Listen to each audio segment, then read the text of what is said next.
সন্ত্রাসের নতুন ব্লুপ্রিন্ট সে তৈরি করছে। জানিয়ে দিব এই মুহূর্তে পাওয়া নতুন আপডেট সংবাদ। শেখ হাসিনা ভারতে পালিয়ে যাওয়ায় অধ্যাপক মিয়া গোলাম পরোয়ার বলেছেন, যেখানকার মাল সেখানেই চলে গিয়েছে। শেখ হাসিনা ভারতের বেতনভুক্ত কর্মচারী, বললেন হাসনাত আব্দুল্লাহ। ছাত্রত্ব নেই এমন ছাত্র দলনেতা চান না কবি নজরুল কলেজের শিক্ষার্থীরা। যেখানকার মাল সেখানেই চলে গিয়েছে। বাংলাদেশ জামায়াতে ইসলামীর সেক্রেটারি জেনারেল অধ্যাপক মিয়া গোলাম পরোয়ারের বক্তব্য। মানবাধিকার দিবসের অনুষ্ঠানে তিনি একথা বলেন।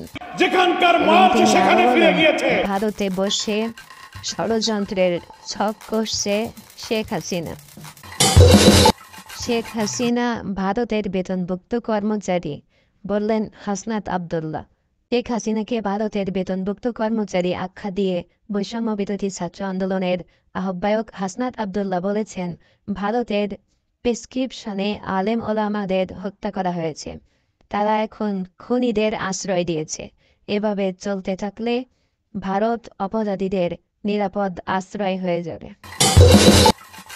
ছাত্রত্ব নেই এমন ছাত্র দলনেতা চান না কবি নজরুল কলেজের শিক্ষার্থীরা।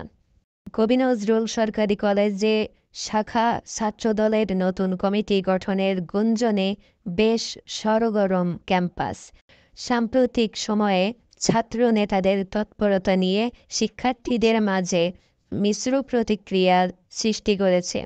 সাধারণ শিক্ষার্থীরা দাবি তুলেছেন, নেতৃত্ব নির্বাচনের ক্ষেত্রে নিয়মিত শিক্ষার্থীদের যেন অগ্রাধিকার দেওয়া হয়। ছাত্রত্ব নেই এমন ছাত্র দলনেতা চান না কবি নজরুল কলেজের শিক্ষার্থীরা।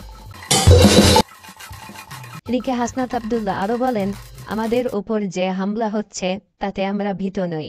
কেউ যদি মনে করে যে হাসনাত সারজিৎ থেকে শুরু করে আসিফ নাহিদ সবাইকে মেরে ফেলবে, তাহলে লক্ষ লক্ষ হাসনাত সারজিৎ আসিফ নাহিদ রাস্তায় দাঁড়াবে।